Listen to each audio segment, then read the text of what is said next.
PM મોદીએ વિકસિત ભારતના સંકલ્પને સાકાર કરવા વિકસિત ભારત રોજગાર યોજના હેઠળ 2400 કરોડની પ્રોત્સાહક રકમનું વિતરણ કર્યું, જેનાથી દેશના 15 લાખ યુવાનોને રોજગારીમાં મોટું સમર્થન મળ્યું. અમદાવાદના નરોડા ખાતે મંત્રી ઋષિકેશ પટેલ, ધારાસભ્ય પાયલ કુકરાણીએ આ કાર્યક્રમમાં હાજરી આપી હતી.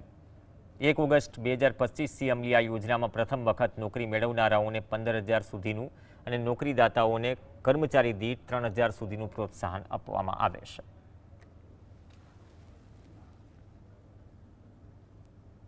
तरु प्रोजेक्ट कंपनी भारत श्रेष्ठ भारत बनाने में वर्षों से लगी हुई है और हर साल हम करीबन 2 से 2,500 लोगों का रोजगार हम देते हैं और नए जितने भी युवान हैं अपने वो युवान अपना कौशल्य दिखाए उसमें और इनोवेटिवली काम करे, उसमें हम हमारी कंपनी की ओर से भी सहयोग करते हैं.